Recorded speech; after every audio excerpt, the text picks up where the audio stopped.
Selamat datang ke channel Jom Enjoy Sejarah. Hai pelajar, selamat sejahtera semua. Terima kasih kerana mendengar perkongsian saya pada hari ini. Saya Cikgu Dewi, anak perempuan Gwendesami dari Sekolah Menengah Batu Unjur, Kelang, Selangor. Perkongsian saya pada hari ini adalah bagaimana cara untuk menjawab soalan KBAT dalam peperiksaan kertas 2 sejarah. Saya ingin menerangkan satu teknik baru untuk mendekati soalan KBAT. Okey, teknik ini dikenali dengan formula teknik monkey. Harap teknik ini dapat membantu murid-murid untuk menjawab soalan KBAT. Teknik ini boleh diaplikasikan untuk menjawab soalan iktibar, nilai, pengajaran, teladan, ciri nasionalisme, tindakan rakyat, usaha, perasaan cinta. Sekiranya pelajar mendapat soalan berkaitan dengan ini, pelajar-pelajar bolehlah aplikasikan teknik monkey. Teknik monkey ini disertai dengan beberapa frasa berikut dengan anggota badan monkey. Cikgu telah gunakan beberapa anggota badan monkey untuk menjawab soalan KBAT. Okey, mari kita lihat sekarang satu persatu. Contohnya, anggota badan monkey, cikgu telah memilih mata. Mata ini untuk melihat kan? Okey, pelajar bolehlah mengambil kira beberapa frasa ayat yang terdapat dalam teknik ini. Seperti melihat mata ini untuk melihat. Jadi pelajar boleh menganggap ini sebagai berpandangan jauh, berwawasan, mengamalkan proses diplomasi. So pelajar hanya perlu ingat beberapa frasa ini saja. Begitu juga dengan seterusnya. Otak. Otak monkey ini digunakan untuk, otak biasa kita gunakan untuk berfikir. So pelajar boleh ambil. Saya telah memilih beberapa frasa yang menjurus kepada pemikiran. Contohnya, berfikiran terbuka, bijak mengatur strategi, melengkapkan diri dengan ilmu, jangan mudah percaya kata orang, menyelesaikan masalah secara bijaksana. Dan seterusnya, anggota badan yang seterusnya adalah telinga. Telinga untuk mendengar. Mendengar ni kita boleh ambil untuk pemimpin. Mendengar masalah rakyat. Menguruskan ahli rakyat. Menerima pandangan rakyat. Peka dan ambil berat terhadap rakyat. So, untuk pemimpin, sebagai seorang pemimpin, bolehlah pelajar mengambil ciri ini. Okay, ciri seterusnya adalah mulut. Mulut ni untuk bertutur. Jadi apabila bertutur, kita perlu ingat frasa ayat ini. Berani keluarkan pandangan, tidak bercakap isu sensitif, hormati pemimpin negara dan menghormati perlembagaan negara. Seterusnya, perut. Perut telah cikgu ambil. Perut ni cikgu telah gunakan untuk bertolak ansur. Okey, cirinya adalah bertoleransi dalam menyelesaikan masalah dalam negara, tidak utamakan kepentingan peribadi, menghormati hak asasi manusia. Dan seterusnya, kaki. Kaki ini untuk berdikari. Cikgu gunakan untuk berdikari. Sebagai seorang rakyat, kita haruslah berdikari. So, cikgu ambil beberapa frasa seperti sentiasa berusaha, tidak putus asa atau bertanggungjawab. Tidak bergantung pada orang lain, jangan percaya kuasa luar, mematuhi undang-undang negara, berani menghadapi tantangan. Seterusnya, anggota badan yang cikgu ambil adalah hati. Hati ini adalah bersemangat patriotik, mengutamakan kepentingan rakyat, mengamalkan perasaan cinta akan negara, mengukuhkan jati diri, menjaga nama baik negara, mementingkan perpaduan kaum. Dan akhir sekali, tangan. Tangan ni cikgu ambil untuk konsep memimpin. So antara frasa ayat yang boleh digunakan untuk memimpin adalah mengelakkan campur tangan hal negara lain, mempertahankan kedaulatan negara, mematuhi arahan pemimpin, menjalinkan hubungan baik dengan negara luar. Okey, selepas menghafal frasa ayat daripada teknik monkey, pelajar juga harus menghafal beberapa ayat daripada kad huruf hula. Kad huruf hula ni adalah U ni uraian, hula adalah uraian lanjutan. So, uraian dan uraian lanjutan perlu dijawab semasa menjawab soalan kebat. Okey, di sini cikgu telah memberikan 12 ayat untuk uraian. Untuk memupuk kerjasama antara kaum, untuk mengekalkan kemakmuran bangsa, untuk menjamin kemerdekaan atau kedaulatan negara, untuk menghormati agama dan budaya kaum lain, untuk mempertahankan hak bangsa, untuk memastikan keamanan negara, untuk membina masyarakat yang bersatu padu, untuk tidak mencetuskan huru-hara, untuk memelihara kestabilan politik negara, untuk meningkatkan ekonomi negara, untuk menjalani hidup secara damai, dan untuk melahirkan masyarakat kreatif dan inovatif. Yang cikgu tadi terangkan adalah 12 uraian yang pelajar harus hafal ataupun memahami cara menjawab soalan kebat boleh menggunakan uraian tadi. Selepas uraian, pelajar juga perlu menulis uraian lanjutan. Contoh uraian lanjutan, cikgu telah sediakan 5 uraian lanjutan di sini supaya pelajar boleh bergilir-gilir menggunakan ayat tersebut bila menjawab soalan kebat. Hal ini dapat mengekalkan kesejahteraan dalam negara. Hal ini dapat memupuk perpaduan dalam negara. Dengan ini, negara boleh bersedia menghadapi cabaran dalam semua hal. Hal ini dapat mengelakkan berlakunya huru-hara dalam negara. Hal ini akan menjamin keselamatan rakyat terjamin di negara ini. So, dengan adanya teknik monkey, frasa ayat mengikut anggota badan, campur dengan kad hula, sudah pasti pelajar dapat menjawab soalan kebat dengan baik. Okay. Seterusnya, kita lihat apakah masalah umum dalam pembelajaran sejarah. Pertama, murid tidak mampu mengingat fakta sejarah yang terlalu banyak. Itu tak belajar.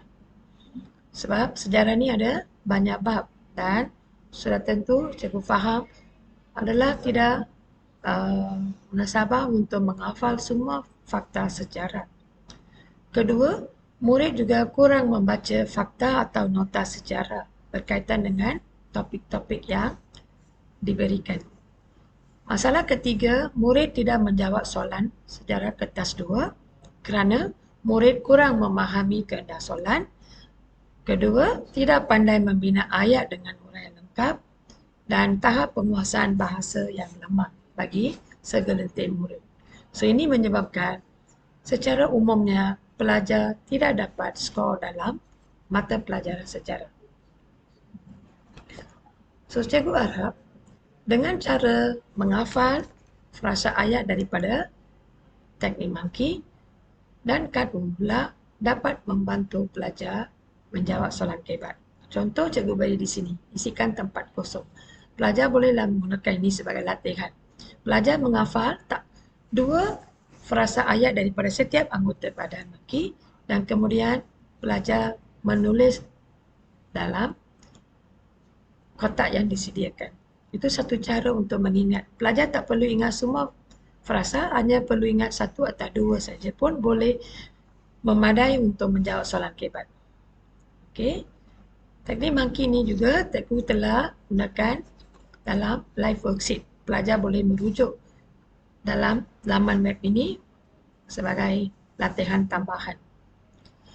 Dan word wall telah digunakan untuk pelajar-pelajar dan pelajar-pelajar bolehlah menggunakan 2 latihan ini dalam internet untuk mengulang kaji formula teknik ini.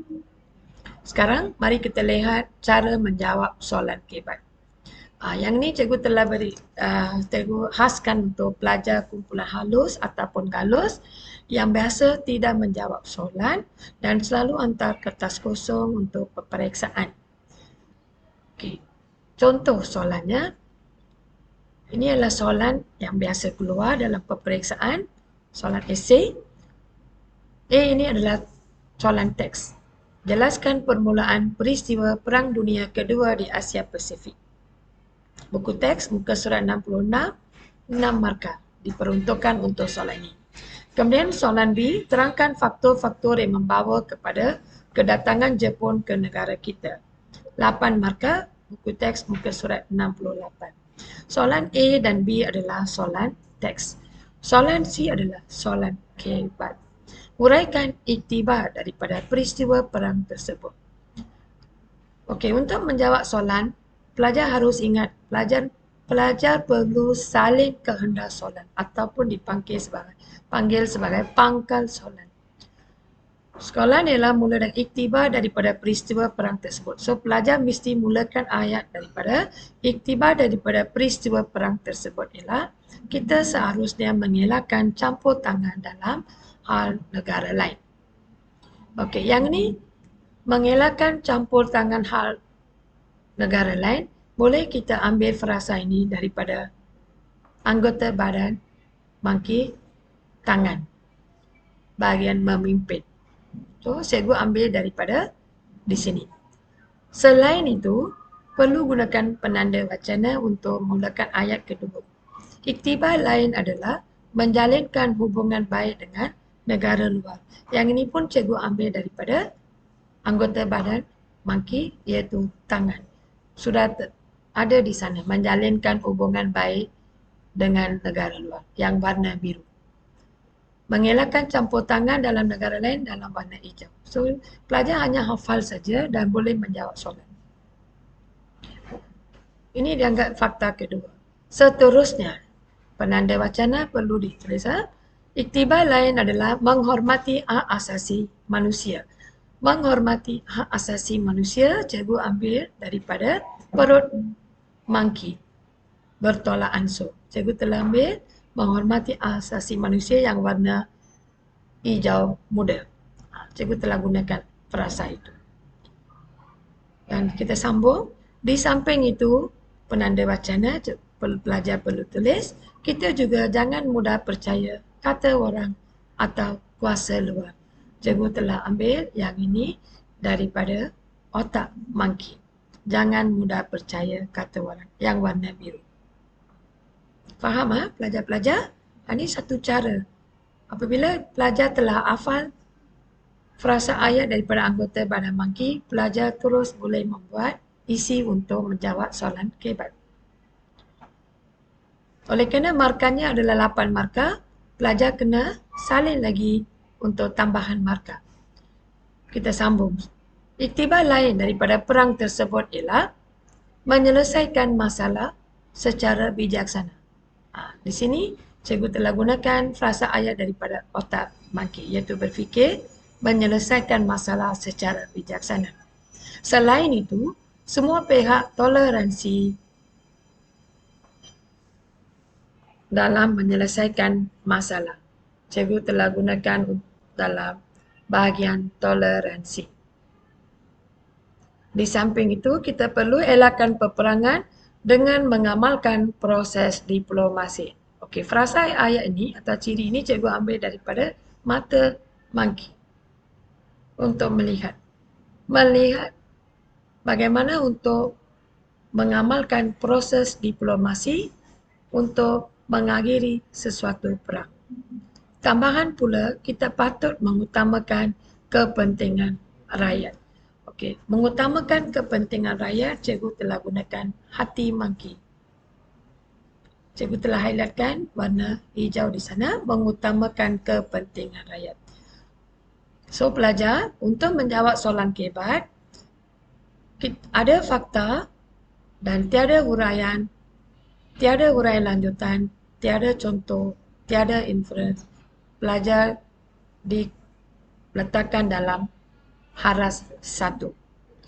So, untuk memahami jawab soalan kebat, pelajar perlu menjawab soalan kebat yang ada fakta, ada huraian dan ada huraian lanjutan. Ini satu cara untuk pelajar yang lemah ataupun kurang mengetahui hal sejarah, bolehlah gunakan cara ini. Hafal fakta dan huraian sahaja. Tak perlu ada contoh, tak perlu ada inference. Mari kita lihat contoh yang kedua. Contoh yang kedua untuk kumpulan sederhana dan kumpulan baik. Cikgu ambil satu soalan esei di sini. Contoh soalannya adalah A. Jelaskan maksud nasionalisme. Buku teks tingkat 4, muka surat 22, 4 markah. Yang ni pelajar perlu baca buku teks dan memahami konsep nasionalisme dan menjawab. B. Terangkan pendapat tokoh berkaitan dengan nasionalisme. Buku teks tingkat 4, muka surat 22 hingga 23. Okey, soalan ini perlu baca teks sejarah daripada buku teks. Kita hanya di sini perlu beri fokus pada soalan kebat. C. Pada pendapat anda, apakah ciri-ciri nasionalisme yang perlu ada dalam kalangan warga negara Malaysia? Ini adalah soalan kebat 8 markah. So, kita hanya fokus kepada C sahaja di sini. Seperti biasa, pelajar perlu cari dan tulis pangkal soalan. Kalau soalan tanya, pada pendapat anda, apakah ciri-ciri nasionalisme yang perlu ada dalam kalangan warga negara Malaysia? Pelajar perlu tulis, pada pendapat saya, ciri nasionalisme yang perlu ada dalam kalangan warga negara Malaysia ialah. Lepas tu kita tengok dalam teknik monkey, bahagian tangan, iaitu mematuhi arahan pemimpin. So, pelajar hanya tulis mematuhi arahan pemimpin menjurus kepada kehendak soalan. So, 1 markah pelajar dapat. Lepas tu pelajar sambung dengan untuk memupul kerjasama antara kaum. Yang ini cikgu telah ambil daripada kad Uhula. Seperti ini. Ini dia kad Uhula. Okey. Di sini cikgu telah mengambil isi pertama. Mematuhi arahan pemimpin untuk memupuk kerjasama antara kaum. Nampak? Pelajar boleh kaitkan. Ambil daripada teknik monkey, kemudian sambung ayat, uraian, ambil daripada kad Uhula. Dan uraian lanjutan pula, pelajar boleh ambil daripada kad Uhula juga. Hal ini dapat mengekalkan kesejahteraan dalam negara. Jadi pelajar sudah ada fakta, sudah ada huraian, sudah ada huraian lanjutan. Faham ya pelajar? Macam mana nak jawab soalan kebat? Ada fakta, ada huraian dan ada huraian lanjutan. Okey. Seterusnya atau selain itu, warga negara Malaysia juga perlu mengamalkan proses cinta akan negara. Proses cinta akan negara, saya telah gunakan hati monkey yang nombor 3, mengamalkan perasaan cinta akan negara. Dan disambung dengan ayat daripada kad Uhula, iaitu untuk dapat mengekalkan kemakmuran bangsa. So, pelajar dapat 1 markah untuk fakta dan 1 markah untuk uraian. Dengan ini, negara boleh bersedia menghadapi cabaran dalam semua hal. Yang ini cikgu ambil uraian lanjutan daripada kad Uhula. So, jawapan di atas ada fakta, ada huraian lanjutan. Seterusnya, warga negara Malaysia patut bertoleransi menyelesaikan masalah dalam negara dengan berkesan. Cikgu telah ambil isi ketiga ni, cikgu ambil daripada perut monkey. Bertoleransi menyelesaikan masalah dalam negara. Kemudian, untuk membina masyarakat yang bersatu padu, cikgu telah ambil daripada kad Uhula isi yang ketiga. Ingat pelajar, ambil fakta daripada teknik monkey. Nah, kemudian sambung dengan kad Uhula dan uraian lanjutan ambil daripada kad Uhula juga. Hal ini kerana dapat mengelakkan berlakunya huru-hara dalam negara. Sekarang, kita telah menjawab soalan kebat yang memberi peruntukan markah 8. So, kita ada 3 fakta, 3 huraian dan 3 huraian lanjutan. So, di sini markahnya adalah 9 markah. So, kehendak soalan mereka peruntukkan 8 markah, pelajar telah memberikan 9 markah untuk ini. Senangkan pelajar untuk menjawab soalan kebat? Sekarang mari kita tengok satu lagi contoh untuk kumpulan cemerlang. Kumpulan cemerlang di sini masih sama teknik monkey campur dengan kad hula di sini. Kemudian soalannya adalah seperti di sini. Soalan yang sama, contoh soalan 2, tapi di sini cikgu ambil cara rubrik, iaitu adanya fakta, ada uraian lanjutan, ada contoh, ada inference. Ini adalah dipanggil cara menjawab secara rubrik untuk soalan kebat. Okey, mari kita tengok soalan kebat. Soalannya adalah, pada pendapat anda, apakah ciri-ciri nasionalisme yang perlu ada dalam kalangan warga negara Malaysia? So, bila kita jawab, kita ambil pangkas soalan atau kehendak soalan. Kita tulis, pada pendapat saya, ciri nasionalisme yang perlu ada dalam kalangan warga negara Malaysia ialah mematuhi arahan pemimpin untuk memupuk kerjasama antara kaum. Mematuhi arahan pemimpin, kita ambil di tangan monkey. Untuk memupuk kerjasama antara kaum, kita ambil daripada kad hula. Di samping itu, hal ini dapat mengekalkan kesejahteraan dalam negara. Ini adalah huraian lanjutan, cikgu ambil daripada kad hula juga. Contohnya, warga negara tidak memuat naikkan fitnah atau berita palsu pemimpin dalam laman sosial. Ini cikgu tambah contoh. Kesimpulannya, warga negara hidup aman dan sejahtera. Yang ini adalah inference. So, dalam soalan ini ada fakta, ada huraian lanjutan, ada contoh dan ada kesimpulan. Satu contoh menjawab soalan kebat secara rubrik dan merupakan aras tinggi. Jawapan di atas ada fakta, huraian lanjutan, contoh dan inference. Ini dikategorikan aras 4 ataupun penulisan holistik menjawab soalan kebat. Kita sambung. Fakta kedua. Selain itu, warga negara Malaysia juga perlu mengamalkan perasaan cinta akan negara untuk dapat mengekalkan kemakmuran bangsa. Dengan ini, negara boleh bersedia menghadapi cabaran dalam semua hal. Huraian lanjutan. 1 markah. Ada fakta, ada huraian lanjutan.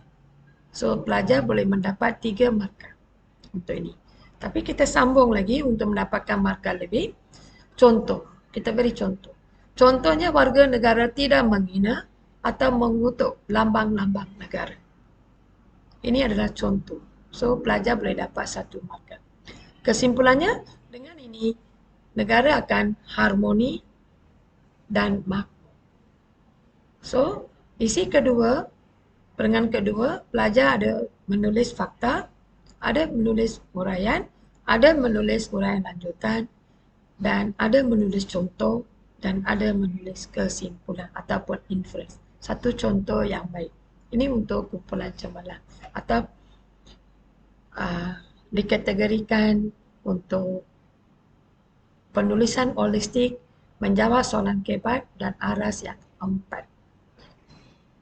Cikgu harap cikgu telah berikan 3 contoh untuk menjawab soalan kebat, iaitu fakta dan huraian. Contoh kedua, fakta, huraian dan huraian lanjutan. Contoh ketiga, fakta, huraian lanjutan, inference dan juga contoh. Ini beberapa contoh lah. Pelajar boleh tulis. Ciri nasionalisme yang perlu ada dalam kalangan warga negara Malaysia ialah bersemangat patriotik. Pelajar boleh ambil huraian daripada kad hula, huraian lanjutan daripada kad hula juga, dan kemudian contoh dan kesimpulannya. Kelebihan teknik ini. Kumpulan lemah dan galus, pelajar cikgu harap boleh membantu murid lemah menulis dan tidak perlu fikir untuk membina ayat. Pelajar hafal teknik monkey dan kad bergula terus mengaplikasikan ayat yang telah mereka hafal. Kumpulan sederhana pula ataupun kumpulan yang boleh menghafal, boleh menulis lebih sikit, iaitu membantu murid sederhana mendapat 2 hingga 3 isi dan boleh membuat uraian dan uraian lanjutan. Bagi kumpulan cemerlang, pelajar boleh menulis 5 ayat yang lengkap, iaitu adanya fakta, ada uraian lanjutan, contoh dan inference. Okey, akhir sekali, cikgu harap teknik ini membantu murid yang lemah untuk menghafal dan menghayati fakta sejarah, dan pelajar yang lemah juga boleh mengambil fakta daripada teknik ini dan uraian daripada kad bergula untuk menjawab soalan kehebat dalam peperiksaan. Sekurang-kurangnya, cikgu harap pelajar yang lemah pun boleh menjawab soalan kehebat yang tidak memerlukan penguasaan fakta dan dapat mengelakkan menghantar kertas kosong dalam sejarah kertas 2. Penguasaan ataupun penghafalan teknik ini sekurang-kurangnya cikgu harap boleh membantu murid mendapat markah dalam peperiksaan sejarah kertas 2. Okey, sampai sini saja. Cikgu ucapkan terima kasih dan harap perkongsian cikgu tadi membantu murid menjawab soalan kehebat. Baik pelajar, jumpa lagi dalam video yang seterusnya.